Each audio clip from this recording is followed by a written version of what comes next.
Hi friends, welcome to Dhruva star circle. మనము last క్లాస్లో భాగంగా నవంబర్కి సంబంధించి పాలిటీ అప్డేట్ చూడడం జరిగింది. ఏపీపీఎస్ సంబంధించి మనం చూస్తూ ఉన్నాం అప్డేట్ సంబంధించి.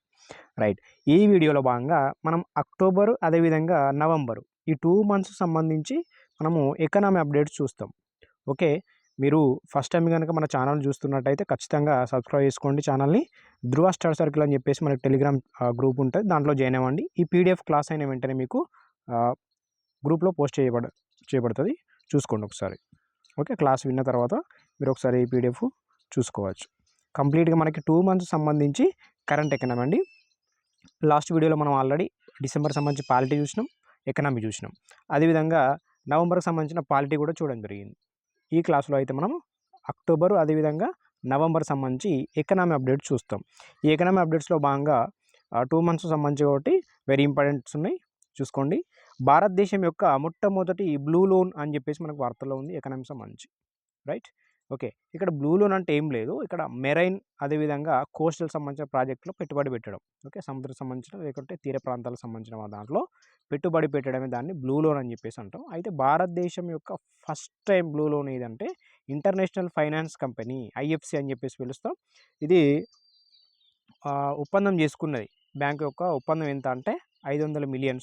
ఈ ఐఎఫ్సి అనేది వరల్డ్ బ్యాంక్తోని ఒప్పందం చేసుకోవడం జరిగింది. ఓకే, ఇది మనకు ఫస్ట్ అంశం. రెండో అంశం చూస్తే మనకి మహారత్న 14th కంపెనీగా మనకి హెచ్ఏఎల్గా మనకి గుర్తింపబడింది. మీకు ఎకనామీలో భాగంగా మహారత్న యొక్క ఎలిజిబిలిటీస్ ఏంది? ఓకే, మినీరత్న కావచ్చు, మినీరత్న 1 కావచ్చు, ఇవి దాని తర్వాత నవరత్న తర్వాత మహారత్న అని చెప్పేసి ఉంటుంది. మహారత్న మనకు 14th కంపెనీ హెచ్ఏఎల్ అని చెప్పేసి గుర్తుపెట్టుకోవాలి. ఇంకొక అంశం ఇక్కడ వచ్చేసరికి కంపెనీ మన రబీ యొక్క పంటలకు కనీస మద్దతు ధర అని చెప్పేసి థర్డ్ అంశం చూస్తే మనకి సిసిఈఏ ఆమోదం పొందింది. మనకు అక్టోబర్ అంశం కాబట్టి ఇవి చూసుకోవాలి, ఎందుకంటే మనకి ఫిబ్రవరిలో ఉన్నప్పటికీ మళ్ళీ మనము ఈ రబీకి సంబంధించినవి చూస్తాం. ఇప్పుడు ఖరీఫ్ అనేది మనకి జూన్ జూలైలో ఉంటుంది కదా. సో 2025-26 సంబంధించి మనకి రబీ పంటలు ఎన్ని ఉంటాయి? 6 ఉంటాయి, ఇది గుర్తుపెట్టుకోవాలి. మ్యాండేటరీ క్రాప్స్ మనకి 6 ఉంటాయి రబీకి సంబంధించి. అందులో భాగంగా ఈ ఖచ్చితంగా గుర్తుపెట్టుకోవాలండి, ఎందుకంటే టీజీపీఎస్ సంబంధించి మన గ్రూప్ 2లో ఈ క్వశ్చన్ పడ్డది. Right, okay. అంటే ఎక్కువ ఏది ఉన్నదని అదేవిధంగా తక్కువ ఏది ఉన్నదని, ఏ పంటకి ఎంత ఉందని చెప్పేసి ఒక్కసారి చూసుకోండి. గోధుమ మనకి 2425 150 పెరిగింది. బార్లీ మనకు 1980 130 పెరిగింది, 130+. గ్రామ్ వచ్చేసి మనకి 5650 210 పెరిగింది. అదేవిధంగా లెంటిల్ మసూర్ అనేది మనకు 6700 275 పెరిగింది. అదేవిధంగా మనకు మస్టర్డ్స్ అని చెప్పేసి 5950 అని చెప్పేసి 300 పెరిగింది. ఓకే, ఫస్ట్ మనకి సాఫ్రాన్ 5940 140 పెరిగింది. చూసుకోండి, ఫస్ట్ ఈ ప్లేస్లో ఏది ఉందంటే మస్టర్డ్ పెరిగింది, సాఫ్రాన్ పెరిగింది. సెకండ్ వచ్చేసి మనకి మసూర్ పెరిగిందని చెప్పేసి చూసుకోండి, హైయెస్ట్ అని చెప్పేసి. ఓకే, ఈ మొత్తానికైతే 6 గోధుమ, బార్లీ, గ్రామ్, లెంటిల్, అదేవిధంగా మస్టర్డ్, సాఫ్రాన్, ఈ 6కు సంబంధించి మ్యాండేటరీ క్రాప్స్ రబీ సంబంధించిన కనీస మద్దతు ధరని సిసిఈఏ ఆమోదం పొందింది. Right, cabinet committee on economic affairs కదా. Right, okay. నెక్స్ట్ అంశం చూస్తే ఫైనాన్షియల్ ఇయర్ మనకి 2024 సంబంధించి డైరెక్ట్ ట్యాక్స్ మనకి సెంట్రల్ బోర్డ్ డైరెక్ట్ ట్యాక్స్ అని చెప్పేసి ఉంటుంది, దాని నివేదిక అది ఇచ్చింది. ప్రత్యక్ష పన్నుల వాటా అనేది మనకి 56.72 అని చెప్పేసి, ఇది మనకు హయ్యెస్ట్ 14 సంవత్సరాల్లోనే అత్యధికం అని చెప్పేసి గుర్తుపెట్టుకోవాలి. మన గత సంవత్సరం 2023 గాను మనకి 54.64 ప్రత్యక్ష పన్నుల వాటా. ప్రస్తుతం ఎంత ఉంది? వెరీ ఇంపార్టెంట్, పబ్లిక్ ఫైనాన్స్లో భాగంగా 56.72. ఎందుకు అంటే 14 సంవత్సరాల్లోనే అత్యధికం అని చెప్పేసి అంటే మనం గుర్తుపెట్టుకోవాలి. నెక్స్ట్ పరోక్ష పన్నుల వాటా మనకు 43.28%. అదేవిధంగా డైరెక్ట్ ట్యాక్స్ జీడిపి రేషియో మనకి 6.64% మనకి. అంటే ఇది అక్టోబర్ సంబంధించిన అంశాలు. వరుసగా 2వ సంవత్సరం మనకి ఐటీ అనేది ఎక్కువ ఉంది కార్పొరేట్ ట్యాక్స్ కంటే. రైట్, ఇన్కమ్ ట్యాక్స్ అనేది చూసుకోవాలి లాస్ట్ ఇయర్ అదేవిధంగా ఈ ఇయర్. అంటే మనకు రాబడి అనేది ఏ ట్యాక్స్ మీద ఉంటుంది అంటే ఐటీ మీద ప్రస్తుతానికి ఉందని చెప్పేసి చూసుకోవాలి. మనం ఇది పబ్లిక్ ఫైనాన్స్లో భాగంగా మాట్లాడుకుంటాం.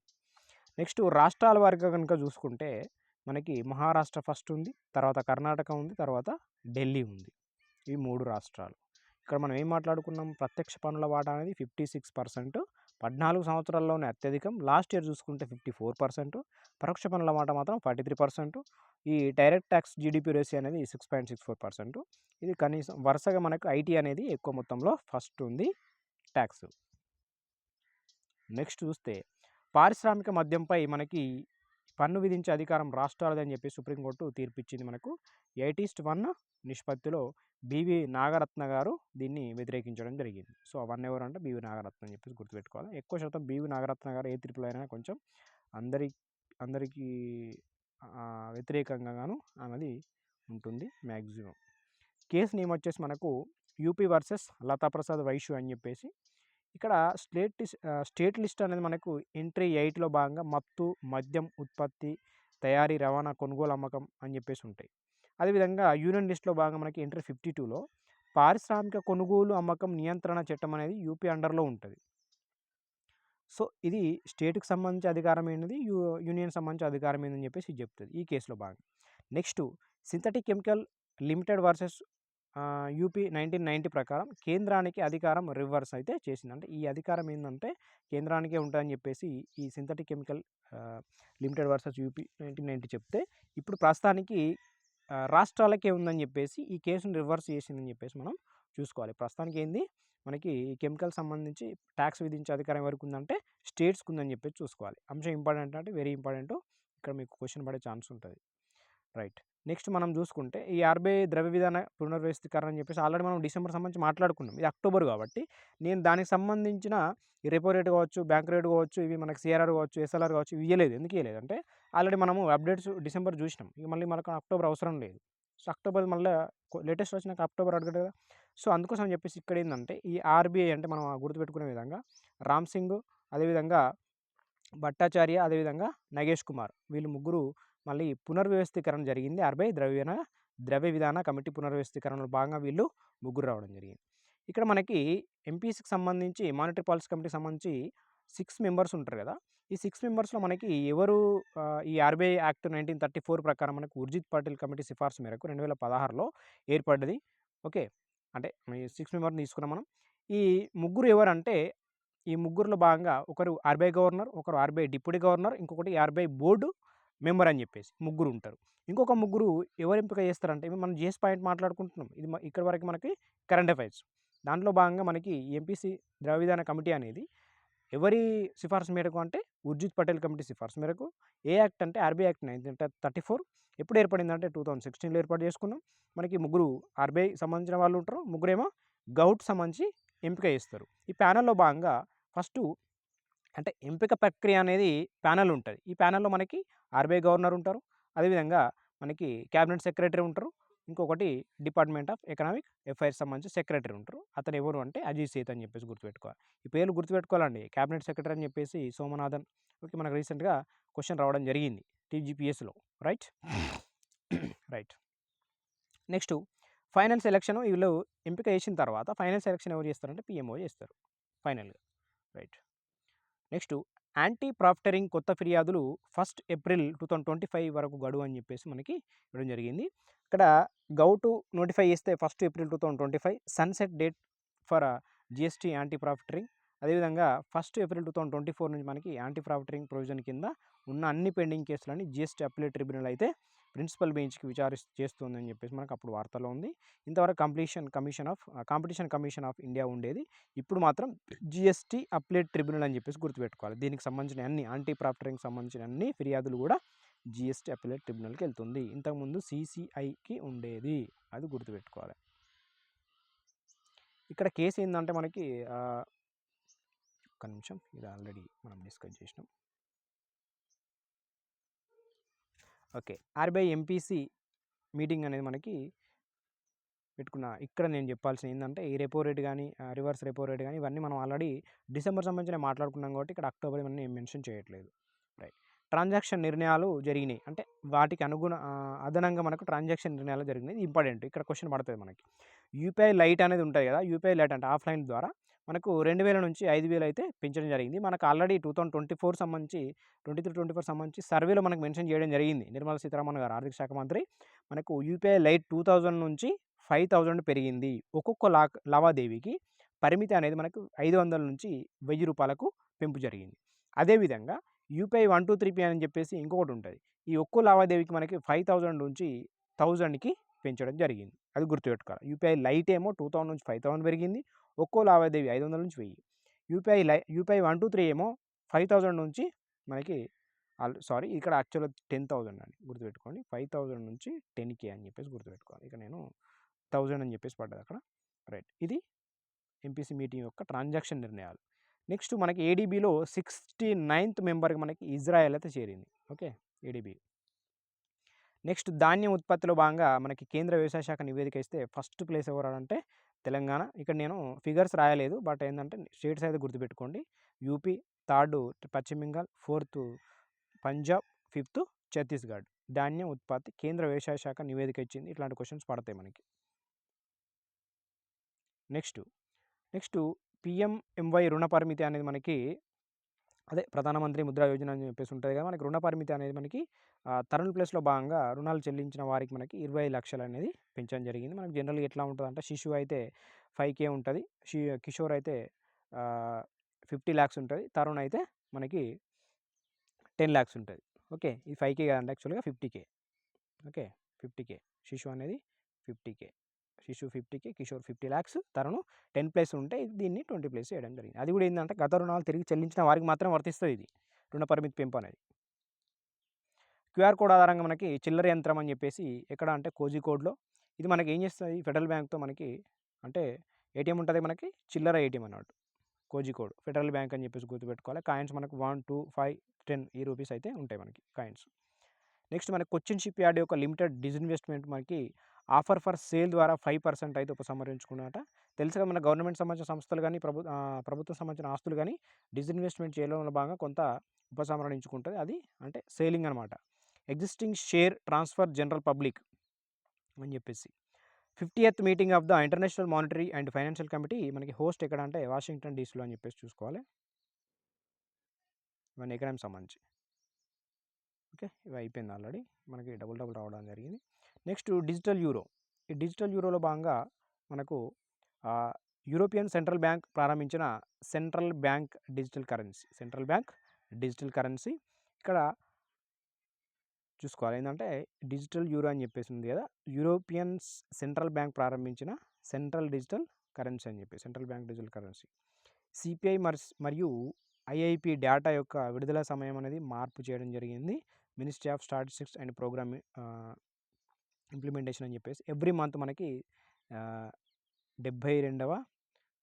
72ది మనకి 5:30 PM కాట 4 PM అని చెప్పేసి 12th రోజు హాలిడే అయితే మనకి సిపిఐ 13th అయితే ఐఐపి 11th మనకి ఈ విధంగా ఉంటుంది. IIP index of industrial product base year new renewal అని చెప్పేసి key sectors production key sectors manufacturing ఏమో 77%, మైనింగ్ ఏమో మనకి 14%, ఎలక్ట్రిసిటీ మనకు 7% అని చెప్పి చూసుకోవాలి.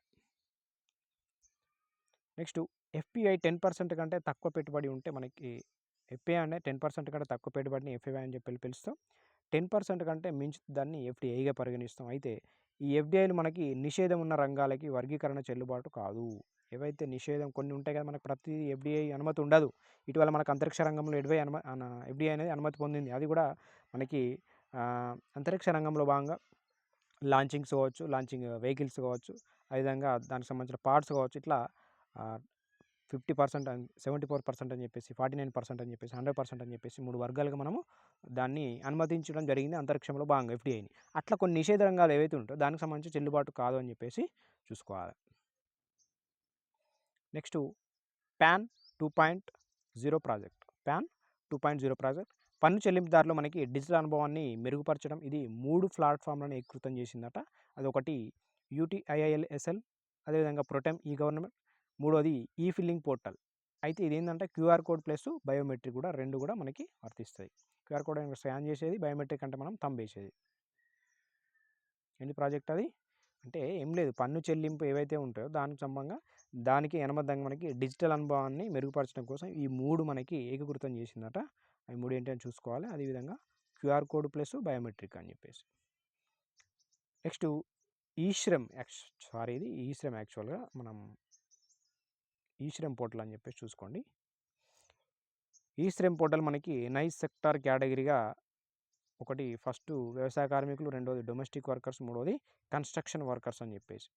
అదేవిధంగా స్టేట్ చూసుకుంటే యూపీ, బీహార్, పశ్చిమ బెంగాల్. ఈ శ్రమ్ పోర్టల్లో మనకి కేటగిరీ పరంగా 3 ఉన్నారు. వ్యవసాయ కార్మికులు, డొమెస్టిక్ వర్కర్స్, కన్స్ట్రక్షన్ వర్కర్స్ అని చెప్పేసి. అంటే ఈ శ్రమ్ పోర్టల్లో మనకు దాంట్లో రిజిస్టర్ అయి ఉంటే వీళ్ళకి ఇన్సూరెన్స్ సంబంధించిన ఫెసిలిటీ ఉంటుందండి. అది మనం గుర్తుపెట్టుకోవాలి. స్టేట్స్లో హైయెస్ట్ ఏమున్నదంటే యూపీ, బీహార్, పశ్చిమ బెంగాల్ అంట ఈ శ్రమ్ పోర్టల్లో. నెక్స్ట్ జిఎస్టీ కలెక్షన్స్ మనకి ఇక్కడ అక్టోబర్ 2024 సంబంధించి సెకండ్ హైయెస్ట్ ఏదంటే మనకి అక్టోబర్ సంబంధించిన డేటా. అదేవిధంగా మనకి ఏప్రిల్ 2024 సంబంధించి మనకి 2,10,000 కోట్లతో మనకి హైయెస్ట్ ఎవరు అని చెప్పి చూసుకోవాలి. ఇది హైయెస్ట్ ఎవరు. అక్టోబర్దేమో సెకండ్, ఇక్కడ మనకి 17 అని పడ్డది. సారీ, ఇది మనకి యాక్చువల్గా 24 అండి.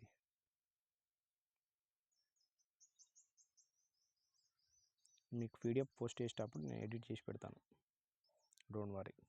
Right, UPI transactions record transactions ఎన్ని జరిగినాయి అంటే 6.58 బిలియన్స్. దీని వాల్యూ ఎంత అంటే 23.5 ట్రిలియన్స్. ఓకే, ట్రాన్సాక్షన్ ఏమో 16.58 బిలియన్స్, వాల్యూ ఏమో 23.5 ట్రిలియన్స్. ఇక్కడ బ్యాంక్ ఆఫ్ ఇంగ్లాండ్, అదే ఇంగ్లాండ్ నుంచి మనకి ఇంకో అంశం ఏంటంటే బ్యాంక్ ఆఫ్ ఇంగ్లాండ్ నుంచి బంగారం ఆర్బీఐ అని చెప్పేసి వార్తలో ఉంది. అయితే గత 2.5 ఏళ్ళలో మనకి ఆర్బీఐ బ్యాంక్ ఆఫ్ ఇంగ్లాండ్ నుండి 131 మెట్రిక్ టన్నుల గోల్డ్ని వెనక్కి తీసుకుందంట. ఆర్బీఐ అనేది ఒక బంగారం ఈరోజు మనకి ఒక బ్యాంక్ ఆఫ్ ఇంగ్లాండ్, రెండోది బ్యాంక్ ఆఫ్ ఇంటర్నేషనల్ సెటిల్మెంట్. అంటే మనకు ఆర్బీఐ అనేది ఎక్కడ తీసుకొస్తుందంటే ఒకటి బ్యాంక్ ఆఫ్ ఇంగ్లాండ్, రెండోది బ్యాంక్ ఆఫ్ ఇంటర్నేషనల్ సెటిల్మెంట్ అని చెప్పేసి. నెక్స్ట్ G20 జీడిపి ర్యాంకింగ్స్లో ఇండియా అనేది ఫస్ట్ ర్యాంక్ పొందింది, గుర్తుపెట్టుకోవాలి. సెకండ్ వచ్చేసి మనకి ఇండోనేషియా, అదేవిధంగా థర్డ్ వచ్చేసి చైనా, జర్మనీ మనకి 0% అని చెప్పి చూసుకోవాలి. నెక్స్ట్ ఇండియా మాల్దీవులు లోకల్ కరెన్సీ ఒప్పందం చేసుకునే మనకు తెలుసు ఇటీవల. So local currency for cross border, అదేవిధంగా ట్రాన్సాక్షన్స్ రెండు కూడా. ఒకటి ఏంది, రూపాయి మనకి అంతర్జాతీయకరణ కోసం ఒకటి, రెండోది లక్ష్యం ఏంటంటే డాలర్పై ఎక్కువ ఆధారపడకుండా మనకి లోకల్ కరెన్సీ అనేది ఒప్పందం చేసుకున్నది. ఏ దేశం అని చెప్పేసి అంటే మాల్దీవులు అని చెప్పి చూసుకోవాలి, ఇండియా మాల్దీవులు. నెక్స్ట్ ఈ UN peace building commission Bharat అయితే 2025-26 నాటికి మనకి ఈ ఇయర్కు ఎన్నికైంది. ఈ యుఎన్పిబిసి అనేది మనకు 2005లో ఏర్పడితే మనకి 31 సభ్య దేశాలు అయితే ఉన్నాయి యుఎన్ పీస్ బిల్డింగ్ కమిషన్కి. ఓకే, ఇవి మనకు 2 మంత్స్కి సంబంధించినవి, అక్టోబర్ అదేవిధంగా నవంబర్ సంబంధించిన కరెంట్ అఫైర్స్ కంప్లీట్గా. కరెంట్ ఎకానమీ వెరీ ఇంపార్టెంట్ అంశాలు ఉన్నాయి, ఖచ్చితంగా చూసుకోండి. మనకి ధృవ స్టడీ సర్కిల్ అని చెప్పేసి మనకి టెలిగ్రామ్ ఛానల్ గ్రూప్ ఉంటుంది, దాంట్లో జాయిన్ అవుతే మీ పీడిఎఫ్ అనేది మీకు అవైలబుల్లో ఉంటుంది. ఓకే, మీరు ఛానల్ కనుక సబ్స్క్రైబ్ చేసుకోతే ఖచ్చితంగా సబ్స్క్రైబ్ చేసుకోండి. ఇలాంటి క్వాలిటీ కంటెంట్ అనేది మీకు రెగ్యులర్గా అందించబడుతుంది. అదేవిధంగా మనం ఏపీపీఎస్ సంబంధించి మాత్రం టెస్ట్ సిరీస్ అయితే స్టార్ట్ చేస్తున్నాం. నేను రేపు లేదా ఎల్లుండి లాంచ్ చేస్తున్నాను. మీకు రేపటి వరకు మీకు వీడియో అనేది ఎక్స్ప్లెనేషన్, దీనికి సంబంధించి ఎక్స్ప్లెనేషన్ ఉంటుంది, చూసుకోండి. Okay, thank you.